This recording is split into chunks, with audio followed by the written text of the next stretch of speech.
Hi viewers, நீ வரக்கூடிய வீடியோல என்ன நடக்குதுன்னு பார்ப்போம். வீடியோக்குள்ள போறதுக்கு முன்னாடி நம்ம சேனலை லைக் அண்ட் சப்ஸ்கிரைப் பண்ணிட்டு கொஞ்சம் சப்போர்ட் பண்ணுங்க. வாங்க இப்போ வீடியோக்குள்ள போலாம். எபிசோட் வேற லெவல்ல போய்கிட்டு இருக்கு. நம்ம சந்திராவோட ஆட்டத்தை கார்த்திக் வந்து ஒரு முடிவுக்கு கொண்டு வரணும்னு அவர் முடிவு பண்ணிட்டாரு போல. ஏன்னா இப்போ சந்திரகலா வந்து தன்னோட கூட பிறந்த அக்காவையே இன்கம் டேக்ஸ் ஆஃபீஸர் கிட்ட மாட்டி விடணும்னு பண்ற பிளான் எல்லாமே நம்ம கார்த்திக் கண்டுபிடிச்சிட்டாரு. அந்த காசை எப்படியோ நம்ம கார்த்திக் தந்திரமா செயல்பட்டு நம்ம சாமுண்டேஸ்வரிய அவங்க கிட்ட சிக்க வைக்காம காப்பாத்திட்டாரு நம்ம கார்த்திக். இந்த விஷயம் தெரிஞ்ச சந்திரகலா வந்து பயங்கரமா கோவப்படுறாங்க கார்த்திக் மேல. என்ன இவன் இப்பயாவது சாமுண்டேஸ்வரி அந்த ஆபீசருங்க கிட்ட எல்லாம் மாட்டி அசிங்கப்படுவான்னு பார்த்தா இந்த டிரைவர் அதுல இருந்து காப்பாத்திடுறானே. இவன் என்ன சாமுண்டேஸ்வரிக்கு ஏதாவது ஒரு ஆபத்துனா முன்னாடி வந்து நிக்கிறான். இவனை நம்ம சும்மா விடக்கூடாது, இவனை ஃபர்ஸ்ட் வீட்டை விட்டு துரத்தணும் அப்படின்னு சொல்லிட்டு யோசிச்சுக்கிட்டு இருக்காங்க. இந்த இடத்துல நம்ம கார்த்திக் வந்து அங்க வந்து ஆபீசருங்க கிட்ட கேக்குறாங்க, நான் ஒன்னு கேட்டா தப்பா நினைக்க மாட்டீங்கல்ல, உங்களுக்கு யாராவது ஒருத்தங்க இன்ஃபர்மேஷன் கொடுத்தா தானே நீங்க இங்க வந்திருக்கணும், யார் கொடுத்தா அப்படின்னு சொல்லிட்டு கேட்க உடனே அங்க உள்ளவங்கலாம் சொல்றாங்க, அதெல்லாம் நாங்க சொல்ல முடியாது அப்படின்னு சொல்லிட்டு அந்த ஆபீசர் சொல்ல. அதுக்கு கார்த்திக் சொல்றாங்க, இல்ல நீங்க சொல்லுங்க, நாங்க கிளாரிபிகேஷன் பண்ணிக்கிட்டா எங்களுக்கும் நல்லதுல அப்படின்னு சொல்றாங்க. அப்ப அந்த ஆபீசர் சொல்றாங்க, நான் உங்ககிட்ட சொல்றேன், வேற யார்கிட்டயும் சொல்லிடாதீங்க சொல்லிட்டு சிவனாண்டி சந்திரகலா இவங்க 2 பேரையும் தான் சொல்றாங்க நம்ம கார்த்திக் கிட்ட. இதை கேட்ட கார்த்திக் வந்து, நான் அப்பவே நினைச்சேன் அவங்க தான் வந்து சாமுண்டேஸ்வரி மேடம் மேல ரொம்பவே கோபத்துல இருக்காங்க, அதனால அவங்க தப்பு தப்பா ஏதாவது சொல்லுவாங்க, அதெல்லாம் நீங்க கண்டுக்காதீங்க அப்படிங்கிற மாதிரி அந்த ஆபீசருங்க கிட்ட சொல்லி அமுச்சு விட்டுறாங்க. இந்த சைடு நம்ம கார்த்தி சந்திரகலாவை தான் குறுகுறுன்னு பார்த்துக்கிட்டு இருக்காங்க. என்ன இவன் நம்மள சந்தேகப்படுற மாதிரி பார்த்துக்கிட்டு இருக்கான் அப்படின்னு சொல்லிட்டு கார்த்தியை அவங்க பார்க்க 2 பேருமே மாறி மாறி முறைச்சு பார்த்துக்கிட்டு இருக்காங்க. நம்ம கார்த்திக் வந்து சந்திரகலா கிட்ட சொல்றாங்க, இங்க பாருங்க இதுக்கு பின்னாடி யார் இருக்கான்னு எனக்கு தெரியும் அப்படின்னு சொல்லிட்டு சந்திரகலா கிட்ட சொல்றாங்க. அதுக்கு சந்திரகலா கேக்குறாங்க, யாரு, அந்த சிவனாண்டி தானே அப்படின்னு சொல்லிட்டு சொல்றாங்க.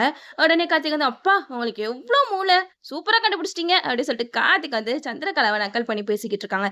இங்க பாருங்க, நீங்க தான் இந்த வேலையெல்லாம் பண்றீங்கன்னு எனக்கு நல்லாவே தெரியும், ஒழுங்கா திருந்துற வழிய பாருங்க, அப்படி இல்லையா நான் திருந்த மாட்டேன், இப்படிதான் அடமன்ட்டா சாமுண்டேஸ்வரிக்கு எதிராக எல்லாமே பண்ணிக்கிட்டு இருப்பேன் அப்படின்னு நீங்க நினைச்சிட்டு இருந்தீங்கன்னா தயவு செஞ்சு இந்த வீட்டை விட்டு கிளம்பிருங்க அப்படின்னு சொல்லிட்டு சந்திரகலா கிட்ட கார்த்தி சொல்றாங்க. இதை கேட்ட சந்திரகலா பயங்கரமா அப்செட் ஆகிட்டாங்க. என்ன இவன் நம்மளுக்கே இப்படி ஒரு ஆப்பு வைக்கிறானே அப்படின்னு சொல்லிட்டு சந்திரகலா வந்து கார்த்தி கிட்ட சொல்றாங்க, என்ன ஆமா எல்லாத்துக்குமே நான் தான் காரணமா, என்ன பிரச்சனை வந்தாலும் எல்லாத்துக்கும் நீ என்னையவே சந்தேக பார்வையோட பாக்குற அப்படின்னு சொல்லிட்டு கார்த்திக் கிட்ட வந்து சண்டை போட்டுட்டு இருக்காங்க. அதுக்கு கார்த்திக் சொல்றாங்க, சந்தேகம் இல்லம்மா, கன்ஃபார்மே பண்ணிட்டேன், நீங்க தான் எல்லாமே பண்ணது அப்படின்னு சொல்லிட்டு சந்திரகலா கிட்ட வாக்குவாதம் பண்ணிட்டு இருக்காங்க. அப்ப சந்திரகலா சொல்றாங்க, சரி நானே எல்லாம் பண்றதாவே வச்சுக்கோ, இப்ப என்ன பண்ண போற அதுக்கு அப்படின்னு சொல்லிட்டு சந்திரகலா நக்கலா பேசுறாங்க. அதுக்கு கார்த்திக் சொல்றாங்க, கூடிய சீக்கிரம் பாருங்க உங்களை கையும் கழுவுமா மாட்டி இந்த வீட்டை விட்டு துரத்தல என் பேரு ராஜா இல்ல அப்படின்னு சொல்றாங்க. அதுக்கு சந்திரகலா சவால் விடுறாங்க, டே ஃபர்ஸ்ட் நீ இந்த வீட்டுல இருக்கியான்னு பாருடா, உன்னை எப்படி இந்த வீட்டை விட்டு துரத்துறேன்னு பாரு, நீ யாரு என்னங்கிற உண்மையை நான் கண்டுபிடிச்சு உன்னை இந்த வீட்டை விட்டு துரத்துறேன்னு துரத்தல, என் பேரு சந்திரகலா இல்லைன்னு சொல்லிட்டு மாறி மாறி சவால் விட்டுக்கிறாங்க. இப்போ நம்ம கார்த்திக் வந்து பயங்கரமா பிளான் எல்லாம் போடுறாங்க.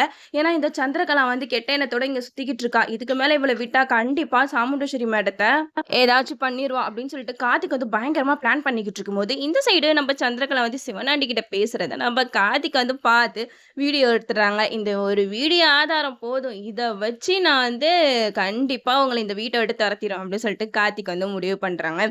இப்ப இந்த கதைக்களத்துல மகேஷ் வந்து அவங்க வாயாலேயே மாயாவுக்கும் மகேஷ்க்கும் என்ன மாதிரியான உறவு இருக்கா அப்படிங்கிறத இந்த ஃபங்க்ஷன்ல சொல்ல போறாங்க. அது ஒண்ணு. இப்ப என்னன்னா நம்ம கார்த்திக் வந்து சந்திரகலாவோட திருட்டுத்தனத்தை எல்லாம் கண்டுபிடிச்சு நம்ம சாமுண்டேஸ்வரி கிட்ட சொல்லி அவங்கள வீட்டை விட்டு துரத்த போறாங்க.